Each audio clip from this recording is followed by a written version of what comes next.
Hi there, everyone. I'm Stephen Bashong, Assistant Editor at Solar Power World. I'd like to welcome you to today's webinar, How to Use Steel in Solar Racking and Mounting. Our thanks go to Wheatland Tube for sponsoring this webinar. But before we begin, I'll go over just a few items. This webinar will be available after the presentation on solarpowerworldonline.com and also will be emailed to all registrants. Secondly, there will be a question and answer session at the end of the presentation. We encourage you to participate. You may submit your questions anytime throughout the webinar by typing them into the GoToMeeting panel on your right. Lastly, we realize not everyone who would have liked to attend this webinar could, so we encourage everyone to tweet about key topics and discuss takeaways using the Twitter hashtag, #SolarWebinar. So at this time, I'd like to introduce our presenters. Today we have Sam Janket, Account Manager at Patriot Solar Group, David Devine, General Manager of Mechanical Products at Wheatland Tube, and Ray Scola, Technical Sales Manager at Wheatland Tube. We're thrilled to have you all here with us today.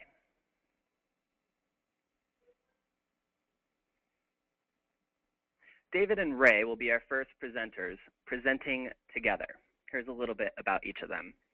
David Devine has more than 19 years of experience in the steel industry. During this time, he has worked closely with the manufacturing, fabrication, and sales of carbon steel tubular and roll formed profiles. In his career, he has sold round, square, and rectangular galvanized tubing for a wide range of applications, including greenhouses, fabric structures, metal buildings, steel trusses, wall panels, and renewable energy. David has also served as the National Sales Manager for a specialty contractor, servicing a variety of commercial construction applications. For more than 4 years, he led a team of engineers as they expanded into the solar industry. As a result, he provided design build services to solar developers, EPCs, and general contractors for ground and roof mount applications. He also assisted solar racking manufacturers in the specification of tubular and roll-formed products for their own system designs.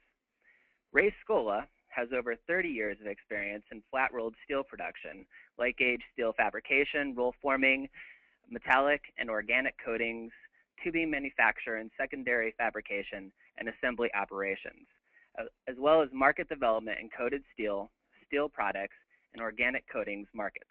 He holds a BA in Metallurgical and Materials Engineering and an MBA from the University of Pittsburgh. So, David and Ray, we're happy to have you with us, and please go ahead whenever you're ready.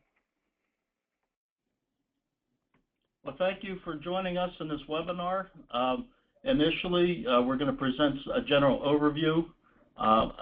We use steel quite a bit in a number of different industries, solar being one. And just a brief background to let people know who may not be familiar, just what steel is. People don't realize that a lot of times they work with steel, but they never understand where it comes from. Steel is basically starts out as 3 different products: iron ore, coal, and limestone, which are refined to make essentially pig iron or iron out of a furnace. That's further refined with the carbon removal to make with using the iron and scrap, and you produce steel. There's a couple processes in getting there. It's important to understand these in some regards, maybe not so much from an end user, but for us that use the product and manufacture products. There's the typical integrated mill, which takes the material from the ore, starts the process in that regard, produces the iron and steel, and then rolls it into the shapes that we use, the hot bands that we convert into tubing. The other operation is known as a mini mill, and these producers use primarily a scrap charge only. They don't produce the iron from the ore. They're taking already produced steel, putting in an electric furnace, remelting it, adjusting things for alloy and cleanliness and things like that, and then once again producing a hot band or the steel that we use to produce tubing. It'll become a little clearer later why there's some significance here that you should be aware of, but for the most part, in terms of properties, all you need to do for us is specify what you need, and we'll make sure we get the right steel. The steels that we use in tubular manufacture, and in most of the items that you use for structural use are considered plain carbon steels. There's not a lot of alloy addition like a stainless steel. There are limited amounts of products that are in a plain carbon steel, and primarily carbon, manganese, and a few others. The carbon and manganese are your primary constituents that create the strength of the steel. As we get out of plain carbon steels and need even higher properties, rather than continuing to put carbon into the steel to make it harder because it affects other properties, we go to what is known as an HLSA, or high strength low alloy steel. And in this case, some very minor amounts of other elements are added, and it's processed differently to make sure that we can increase the strength and not affect the other properties of the steel significantly to where it becomes harmful. Generally speaking, with a plain carbon steel, you're going to look at carbon content and manganese as the primary hardening constituents, and that goes into an equation called a carbon equivalent. The thing to understand from an end user's aspect in using this material, as the carbon increases, you'll increase your yield, tensile strength, and get more strength out of the material, but you generally do that sacrificing elongation values and perhaps your weldability. Now, typically up to 1022 steel and even slightly higher carbons, you'll still be able to weld it without too much problem. If you get beyond that, and the reason we don't like to go any higher than a 1022, if you go into what are known as the 40 carbon grades, you really start to see some differences in welding, and it becomes more difficult to weld. Not that you can't do it, it's just that you have more issues with it. One of the benefits of steel that we see compared to other materials, we see a lot of both steel and aluminum being used in solar. Steel has an advantage in terms of the modulus of elasticity, and I've been in the industry for a lot of years, and it's often referred to as ENB because it imparts the stiffness that you use for the steel so that you can use smaller sections, thinner materials, and whatnot, and still maintain the loading that you need and the strength that you need in the material. For instance, if you look at the typical extrusion grades that are out there, a 6063 T6 temper, which is a high temper, will give you about 25,000 psi on the yield. If it's not a temper, that could go sometimes as low as 10,000 psi. Mechanical tube that we make from steel, we're typically in a minimum area of 45,000 psi, and as the carbons go up, we can get as high as 70 psi, and we can actually get higher using the HSLA grade. So depending on how the material is engineered and what you're looking for, we can kind of tweak and design a product for you that meets the goals that you have in terms of how much material you want to use and what kind of loads that you want to carry. The other thing to consider, obviously, in a solar application, because you often in a lot of these environments have wide temperature swings, there's a thermal stability of the material. Steel, and you look at the number here, it's expressed as 6.8 times 10 to the minus 6 inches of movement per inch of material per degree Fahrenheit. So if you're in an area where you've got maybe 100-degree temperature swing and you have a very long profile, you can start to see some of the movement that takes place. Now, it's not huge. Maybe over 100 feet, you're talking about a 1/16 of an inch or something like that, if it's a continuous part. Obviously, you're usually dealing with 20-footers or smaller profiles, so the movement isn't significant. Aluminum, on the other hand, is about twice steel. But the thing to keep in mind here is, even though that's probably not hugely significant because you're using aluminum frames on a lot of your modules and whatnot, glass is about 5 times 10 to the minus 6. So the movement between your glass and other materials is much closer in using steel in terms of, especially if you don't have a frame, than it would be in using aluminum. So the movement is pretty similar as far as the expansion contraction that may take place. We hear a lot about recycling, and this impacts some of your projects because you're looking at lead and other things. Steel happens to be the most recycled material. If you look at, for instance, the figures, and they relate probably back to 2011, 2012, annually, 37 million tons of steel are recycled every year. And if you look down the list, you'll see aluminum is about 2 million tons. So we've got a significant amount of steel that is recycled, and it's actually part of the process because we use steel scrap for every ton of steel that's manufactured. In particular, the overall rate for steel recycling is 92% at this time. But even more important is we look at the use of steel in construction, such as solar racking. 98% of steel is recycled in those industries.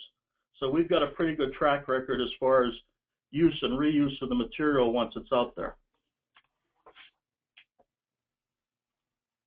One of the reasons I wanted to point out the differences in steel manufacturing comes back into the LEED credits that you may look for in your projects.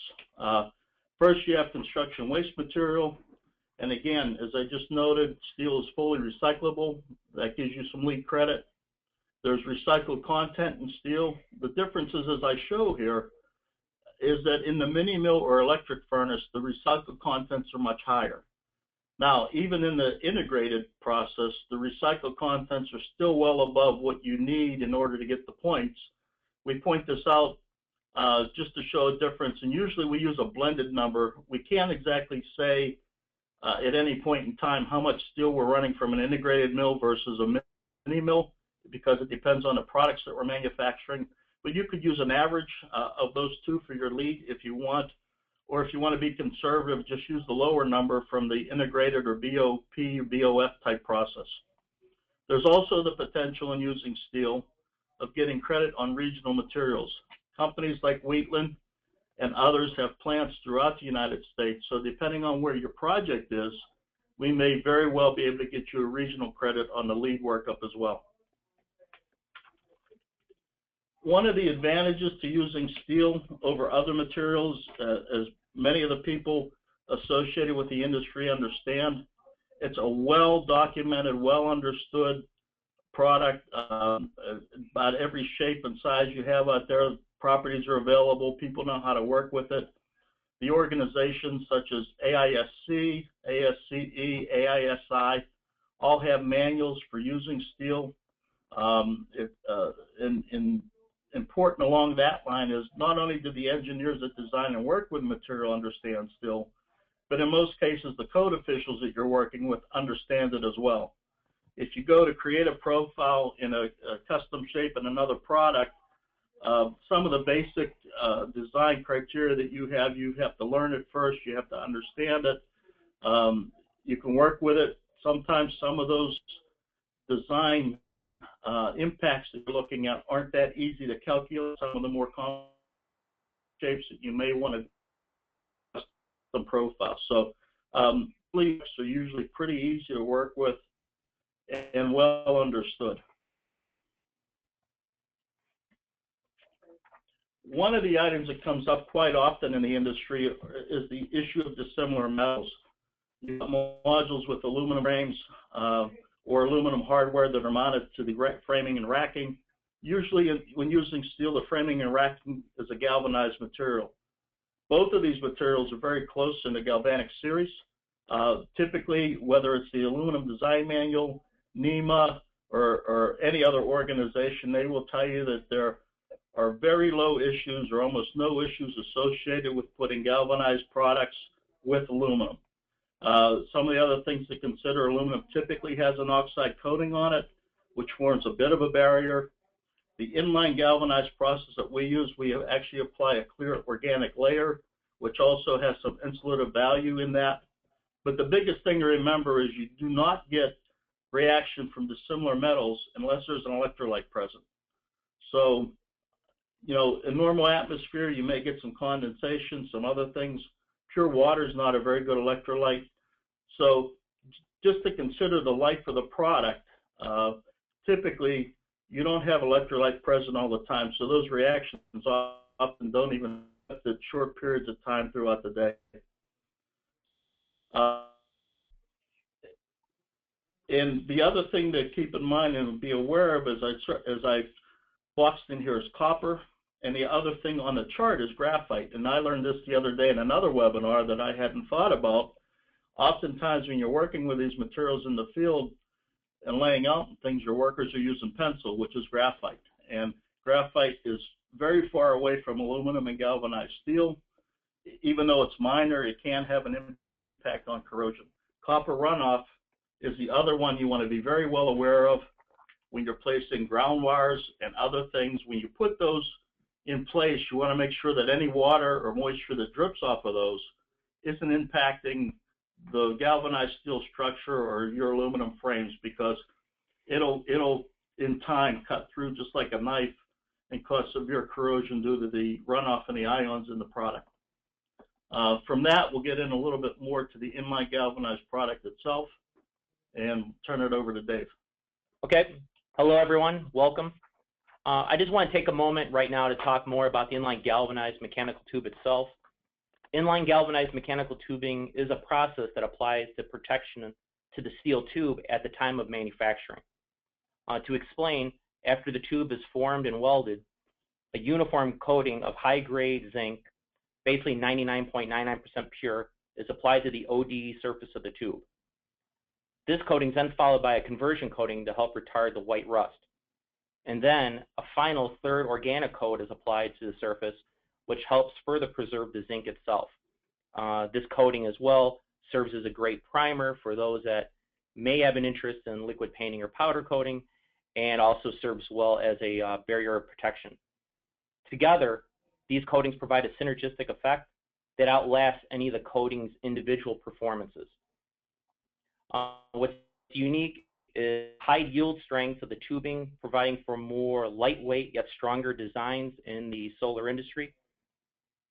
Since mechanical and structural tube markets are so well established, the products that we have to offer are more readily available. Sizes, thicknesses, lengths are all easy to obtain and easy to use. What we find in our world is that with a nice product, it's easily adjusted for topographic designs.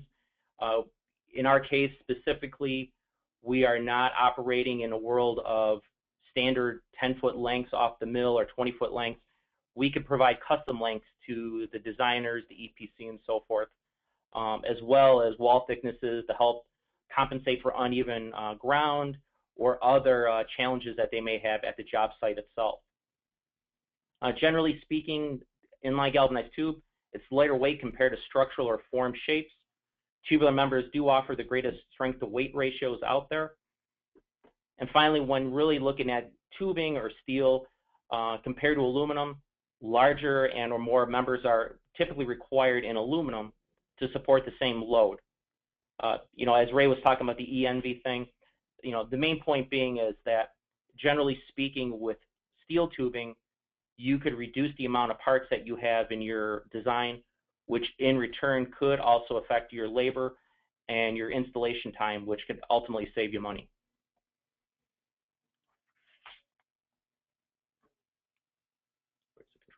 Okay. With the tubing products that we're talking about, generally speaking, we do produce to two main ASTM specifications. The first of all being A513 type 1 or 2, depending upon the gauge of product you're looking for. For those not familiar, ASTM A513 is more of a dimensional specification. Meanwhile, and one that's probably of greater interest to most people on the call, is ASTM A500. That is more of a strength specification or requirement. Generally, we do produce to A500 grade B or C. One of the things that we do find out there is in some cases, designs are specifying a, say, A500 grade B, yet the expectations of the engineer or whomever else is involved with the design process may have higher strength properties other than what is reflected in ASTM. That's no concern to us because, quite frankly, we are used to dealing with the fact that we produce based upon customers' requirements, not just a stated specification. More importantly, if you do have strength requirements that are required in your design, where you need a higher yield and tensile properties, the use of different steels could easily help us achieve the requirements that you're looking for.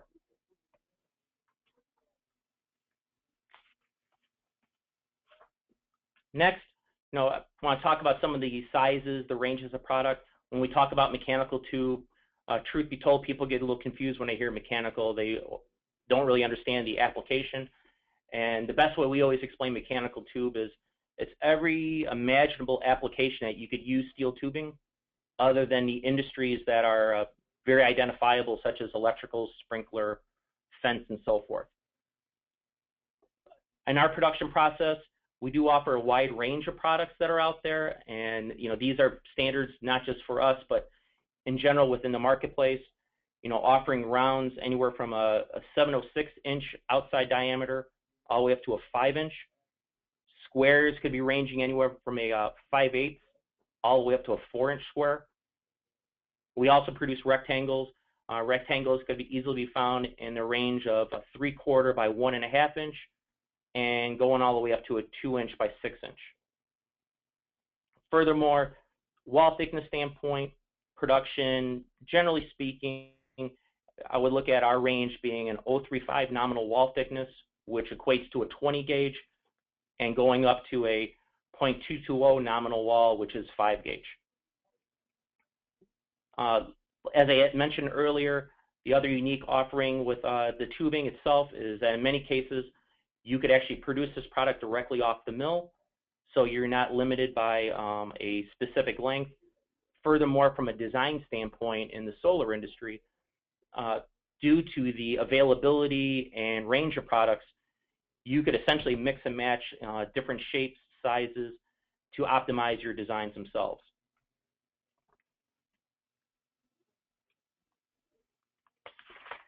Next, I just want to talk more about the benefits of the inline galvanized mechanical tube. The zinc that itself is used for the inline galvanized tube is a special high-grade zinc that's 99.99% pure. None of the heavy metals that may be found in other types of coatings are significant components within the inline galvanized product. Due to the controlled application and uniform coating of zinc, secondary fabrication of inline galvanized mechanical tube can be performed without additional steps to remove the coating itself. To explain, sometimes people have to etch, do other preparation during their fabrication process, welding, liquid painting, or powder coating. And for more severe environments, inline galvanized tube can be painted or powder coated to provide even more protection. Along with that, we do have other capabilities in which, in special applications, we could pursue other unique coating processes to help bolster up your galvanized protection. As stated, it is a triple coated process. There is a synergistic effect that protects the steel itself, where you have 3 layers of coating protection versus 1 coating, which might be the case in other types of galvanized product in the market.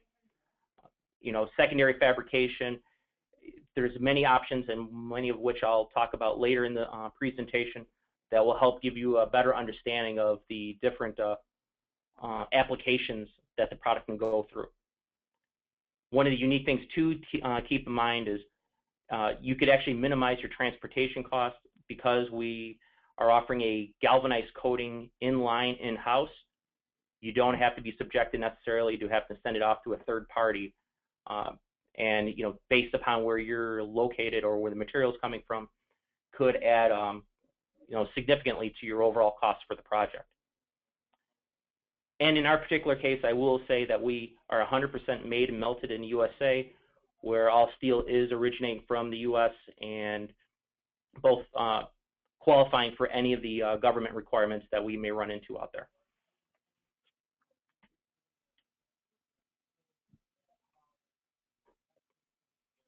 Okay, I kind of touched on this before, but in general, there's a variety of different fabrication offers that could be offered to product. Common practices that our tubing is applied towards everything from cutting, bending, swedging of any of the tubular sections, punching, drilling, or coping the ends. For those not familiar, coping is basically where you notch out so that you can have one tube connect perpendicularly to another tube. Furthermore, the coating that we are talking about could be used on a laser. Some people do question if, in fact, the inline galvanized product would work. We could tell you firsthand that it works very smoothly as long as you have the right piece of equipment and have it tuned in like any other fabrication equipment. But it does offer some unique advantages to you where you could bend tubing and do a variety of different, different centerline radiuses and such, whether it be solar or otherwise. We've seen people take our tubing and bend it more into a spiral shape or into one large radius, wall-to-wall flatten the ends, punch holes in the ends, and so forth. And bottom line is the product itself lends itself to being a very workable product for any of your fabrication needs. Equally of interest, as I mentioned before, steel tubing in general, common product out in the marketplace. Along with that comes a variety of different third-party connection options that are out there that the tube lends itself for being, easily applicable towards. Whether you're buying products from, other third parties, whether it be tube connection systems, U-bolt type designs, PEM nuts, whatever you can imagine, all of which could be easily used in the connection methods for any tubular products in your solar design. The one thing to point out is the fact that in some cases out there in the marketplace for solar design, there's special proprietary hardware that needs to be used for special shapes. In our particular situation, what we're promoting is the fact that you don't have to be subjected to that proprietary protection, which normally translates to additional costs.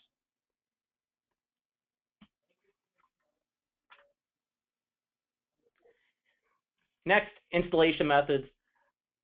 As many people are well aware out there, there's a wide selection of steel erectors or fabricators that can be found throughout the United States.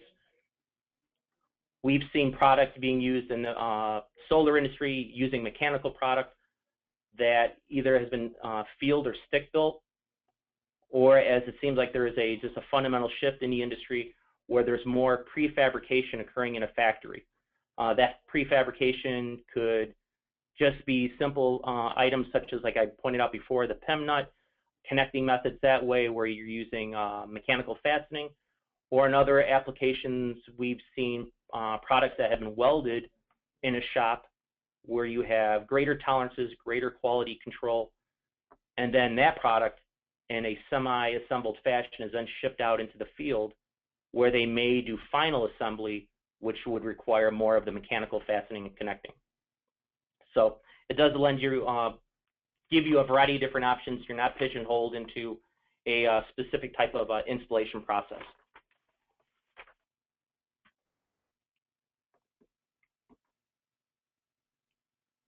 Okay. In conclusion, I just wanted to really, have full disclosure in terms of who we are. Wheatland Tube is a part of JMC Steel Group. JMC Steel has 5 operating divisions.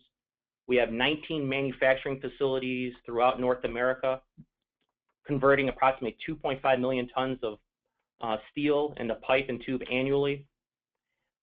We do deliver solutions across the continent, regardless of the product line sales division that it's a part of.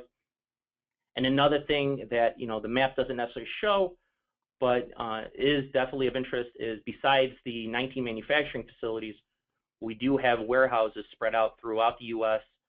as well as in Canada, with plans for expanding south in which our material could be found.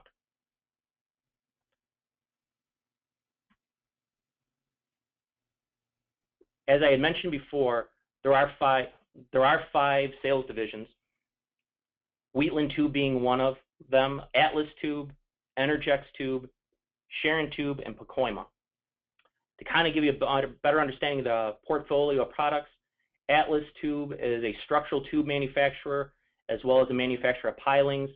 I'm going to kind of go through the high points specifically to solar that it might be of interest, where Atlas Tube products been used in many of the solar racking designs or in the post pilings used, whether it be for, if you want to call anything from tracking systems to larger scale, whether it be fully rotational or fixed place type of racking designs. Moving on, Wheatland. Wheatland itself has a variety of different positions that service the solar market.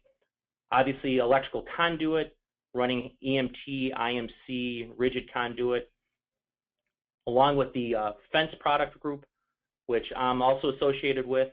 So, and as we're all well aware, in many of these projects, the need for perimeter fencing, security fencing is a requirement, whether it be to keep people out for safety reasons or as well as for theft. And then mechanical for Wheatland is also what we've really been trying to hone in on in this particular presentation, offering a variety of different sizes, shapes, and so forth, and supplying a variety of different industries. And then moving on, we have the Energex group, which is the oil country tubular goods, as well as Sharon Tube that does DOM type products for fluid power and other heavy industrial equipment.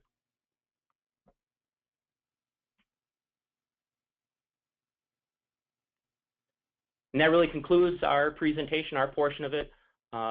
Later on in the presentation, you'll see our contact information again, but the presentation today for Wheatland, both Ray, Skull, and I do appreciate your attending and participating. All right, David and Ray, thank you so much for all of that great information. We are getting some good questions in, but I just want to remind everyone that you can submit questions at any time throughout the webinar in the Go-To Meeting panel on your right. So now we'll hear from Sam, who is Account Manager at Patriot Solar Group, focusing on off-grid sales. So thanks again for being with us today, Sam, and please take it away. Not a problem. Thanks for having me, Steve. And as Steve said, my name is Sam Jaquette, and I'm representing Patriot Solar Group. We are based out of Albion, Michigan, and manufacturing scale solar industry.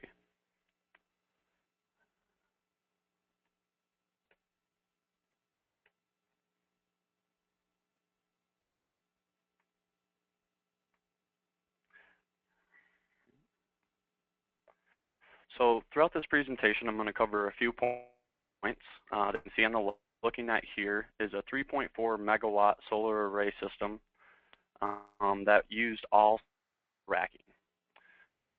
A little bit on where Patriot came from and why we switched from aluminum to steel racking. One of the first points is functionality.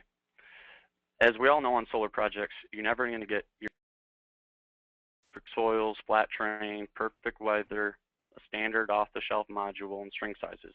You got to be able to adapt to your customer's requirements and be able to fulfill those needs to bring that project to reality. With using steel, it offers multiple different options to help bring those projects to fruition.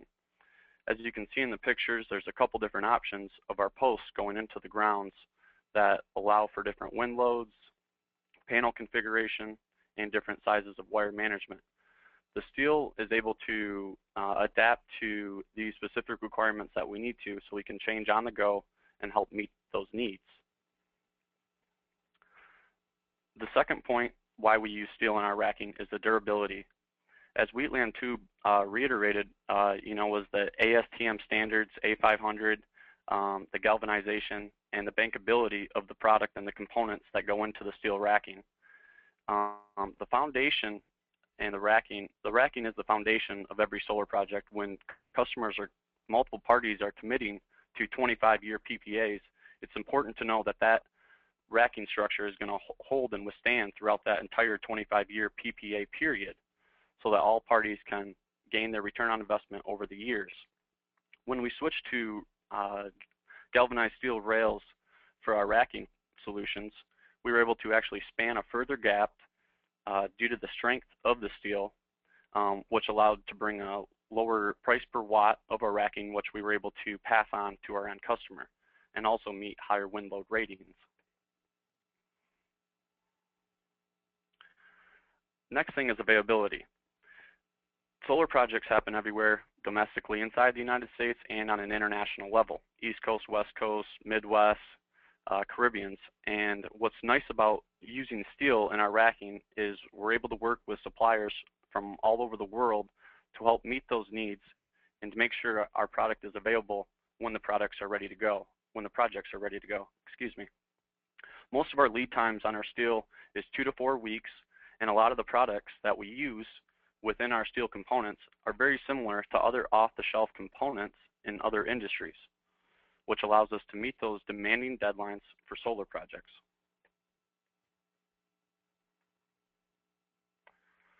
Capacity. Sorry about that. Capacity. I'm still waiting for that first project that begins on its scheduled time. The solar construction industry is a hurry up and wait scenario. We've all been there, been on the phone with our customers, and they say, hey, I need this now, I need it now. And when that time finally comes, you need to make sure you're able to deliver to meet those deadlines. What's nice about using steel with our solar racking is we're able to pump out a lot of material and product in a short time frame to help meet those times.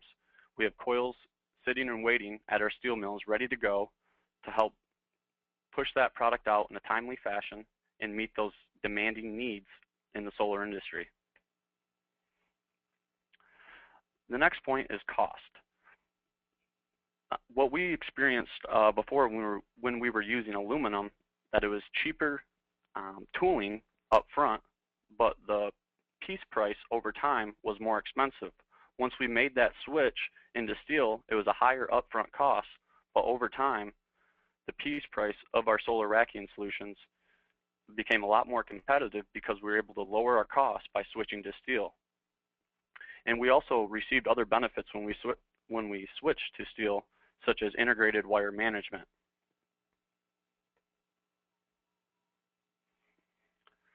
So a little bit on Patriot history. Patriot history started out in 1992. We served NASA in the Deep Space Program, and we launched over 8 million antennas worldwide, 80% of the products being shipped outside of the United States. With our proven track record of 8 million steel structures deployed worldwide, we were able to prove to ourselves and to our customers that steel structures were the type of systems that we wanted in these projects. In the early 2000s, we saw the balance of system of solar come down, and so we took advantage of it and became a large player in the solar industry. As you can see in this picture, this is an old picture of Patriot's aluminum rail. Take note, both the rails butting up together using 2 sets of hardware and also a wider truss.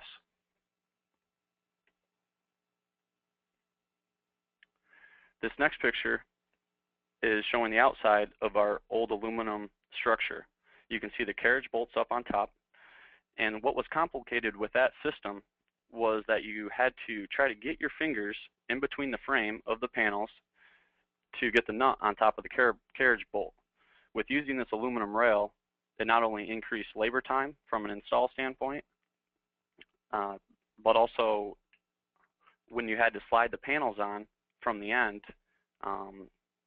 it was making it complicated for the installer. So we knew we had to make some sort of switch.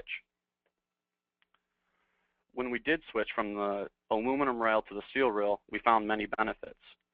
Within these 3 pictures, I would like to highlight some of them. On the left-hand side, you can see the 2 steel rails being swedged together.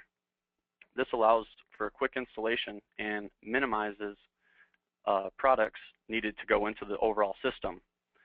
In the second picture, you can see now we only need 1 set of hardware to connect both the rails to the truss. And we were also able to take the overall width of that truss and bring it down to support both those rails. And then when you were connecting the modules to the rails, we were able to switch over and use top clamps and mid clamps, which allowed for a quicker installation.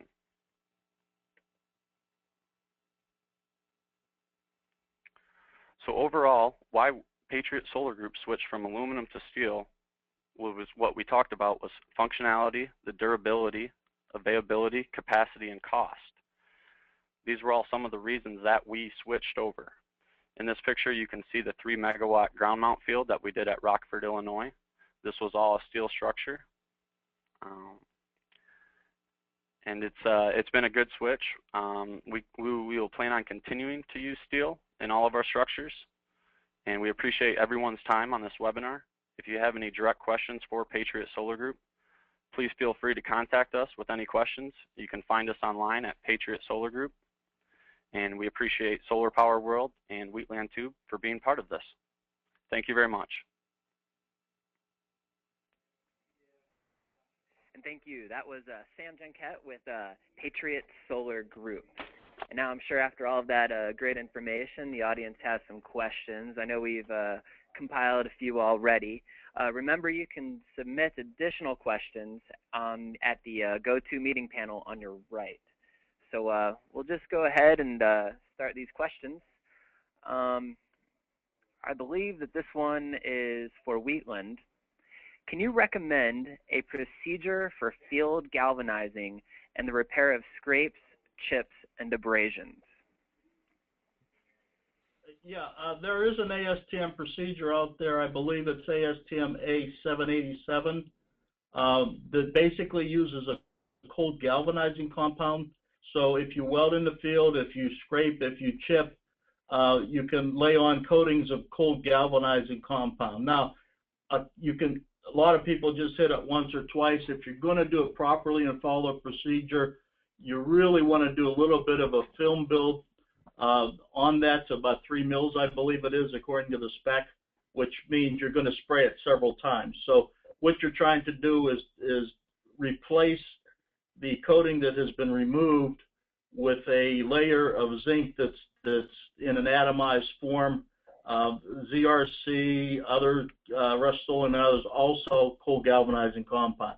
Now, at the same time, if your scrape is minor and it's just a scratch, often you don't need to worry about that because of the galvanic protection that's afforded by the zinc coating itself. When you look at galvanic protection, it's mass-driven. You have a large volume of zinc on the exterior of the tube, and a small scratch isn't really going to adversely impact that performance to any significant amount. Great, thank you. And you know that sometimes solar installations are in very public areas. So I have a question here. What is the best way to paint galvanized steel? The questioner says, I tried acrylic paint and it doesn't stick very well. Do we need to treat the area with phosphoric acid or other means? You've got to be careful when you talk about painting galvanized steel. If you look at a product like the Inline galvanized, it actually already has a clear organic layer on there. Quite frankly, you could use a good exterior 100% acrylic coat on that if you'd like. When you're talking about a galvanized product such as a hot dip product, that's a little more tricky to work with. You do need to clean the surface. You need to remove the oxide films. Typically the white rust will inhibit adhesion for you. So there is quite a bit of cleaning that needs to take place on a hot dip galvanized product, which in the case of an inline galvanized product is unnecessary. And it's actually, we don't work with a hot dip product, but really even a quick Google search will help you understand what you need to do if you have a hot dip galvanized product and how much cleaning and what you should use for that cleaning. Thank you, David. Another question for you, I think. If you punch or drill a hole, is this done after the galvanization process? If so, how is the exposed substrate protected from corrosion? Yeah, oftentimes with an inline galvanized product, the fabrication takes place after the galvanizing is placed on the tube. In the case of most punches and things like that, the steel member itself is considered a thin section. In a punching operation, you get a little bit of the zinc wiped over that edge to afford some protection. In a drilling operation, you take it off, but once again, the galvanic action of the zinc will help to protect that cut edge. The other thing that will help in that case is that typically in a solar installation, you're going to use hot dip galvanized hardware as well, and the zinc that's on that hardware will help to protect that hole, or the edge, I should say. And quite frankly, once again, if you put a bolt through there and you sort of seal it up, unless there's some moisture or something getting in there, you shouldn't see a significant amount of corrosion there anyway. All right, thank you. Sam, I believe this question is for you and Patriot Solar. Why are you using aluminum for your top clamps? stamped and formed steel should be cheaper? No.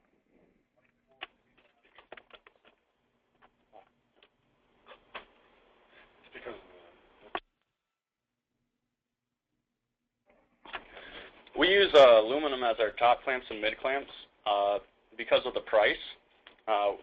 We're able to manufacture at such a cheaper price as opposed to using a different material. Thank you, Sam. You're welcome. This could probably go to either of you, but what is the best coating for galvanized posts and corrosive soil?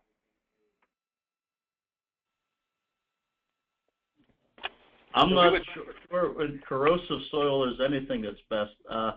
Probably you're going to want to put some sort of Spartic or asphalt type coating, create some sort of barrier in those conditions so that the soil actually doesn't impact on the galvanized or steel coating.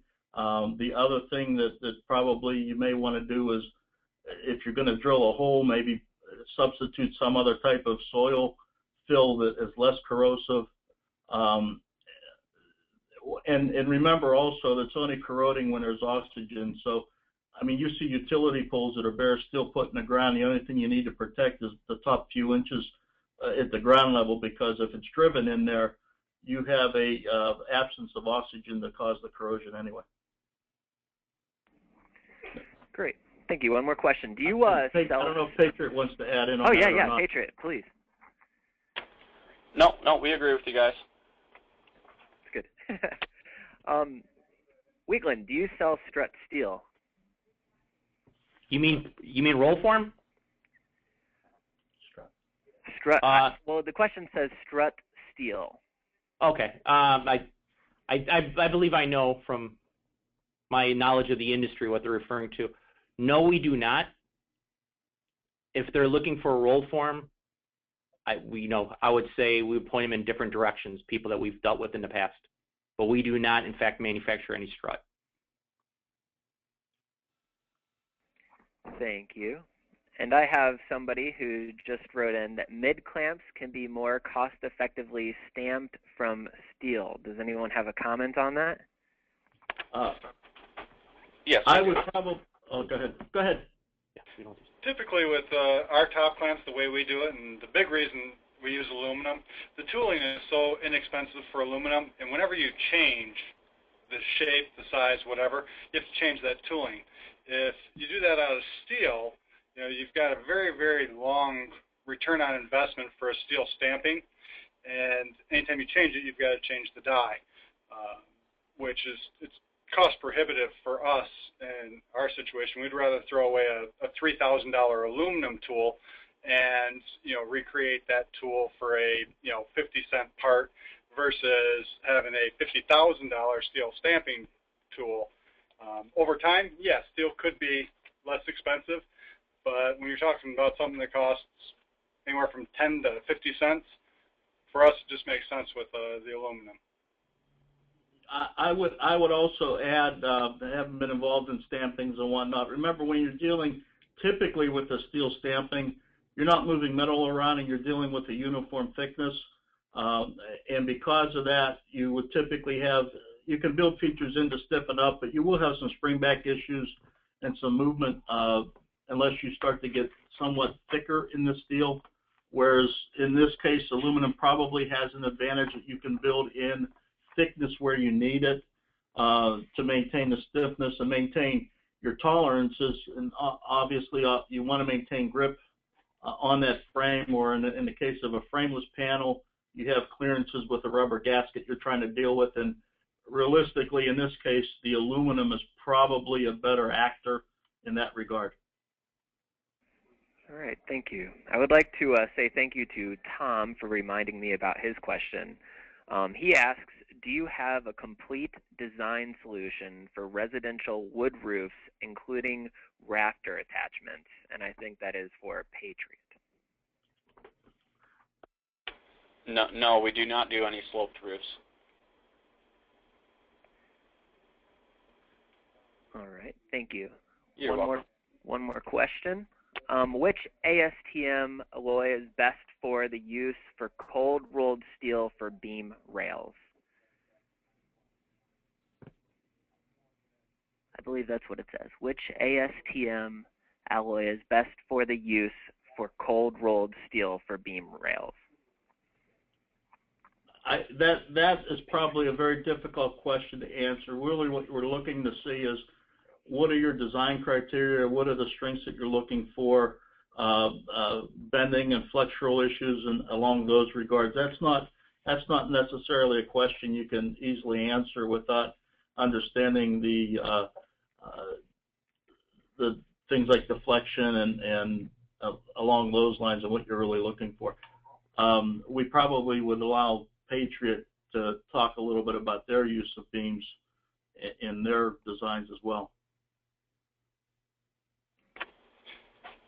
Typically in those situations, you know, we'll go back to the steel mills with the designs that we want as far as our bending moments and whatnot. So exactly what you said, trying to define that is probably near impossible in the short term. If we have a couple hours, we can go through things and get that better defined, but probably not the easiest thing for a short answer.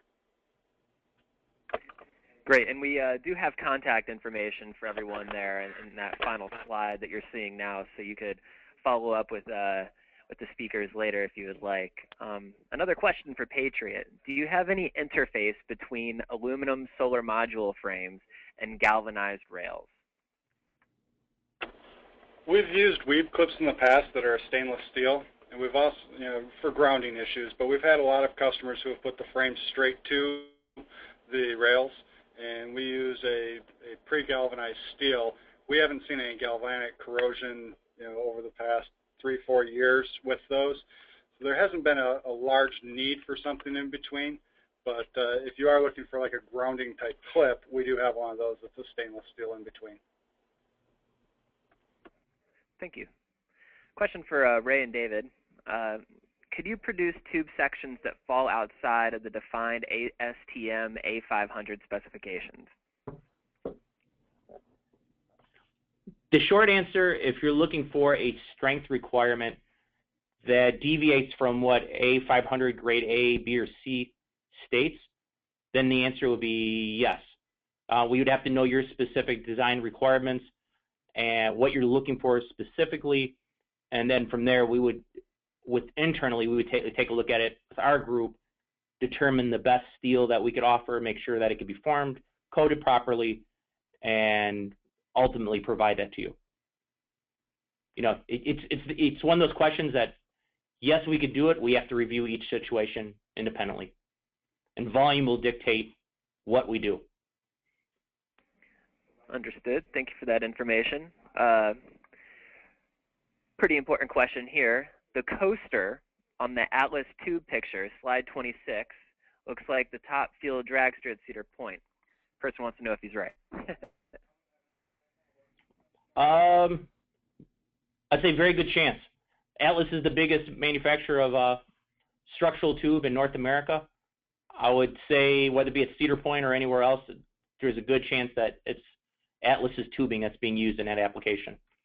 But I can't tell you exactly if that picture came from there, but very well could have been. Understood.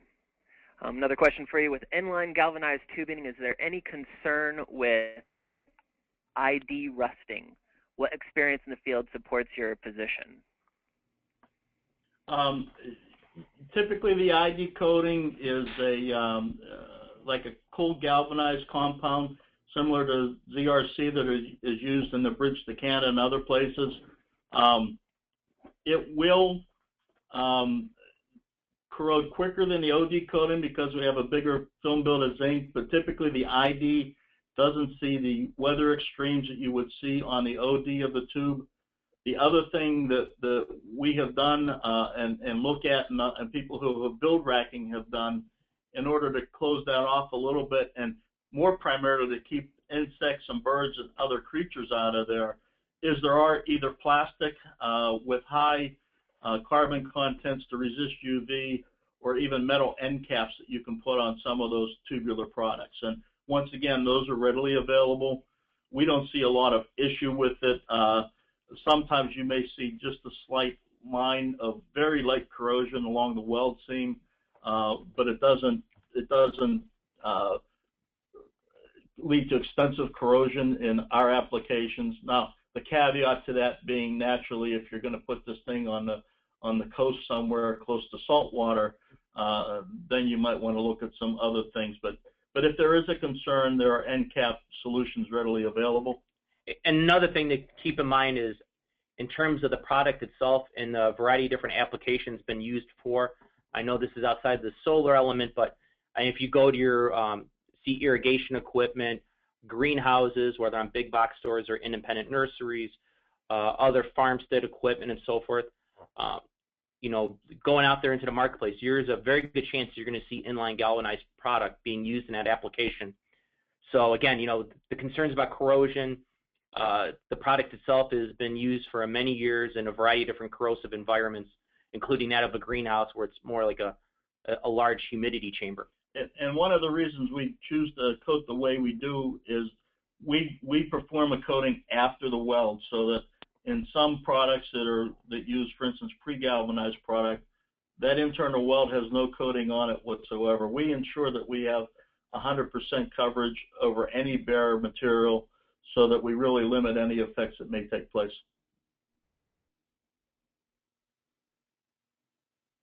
All right, thank you. It looks like we have reached the 3 o'clock hour, which brings this webinar to a conclusion. I'd like to thank David, Ray, and Sam for being here to share their expertise with us, and also Wheatland Tube for sponsoring this webinar. Also, thank you to all of the audience members for listening. I hope you enjoyed our presentation. Please join us for future Solar Power World webinars. There's a lot more to come. Thank you, everyone, for a great webinar. Thank you.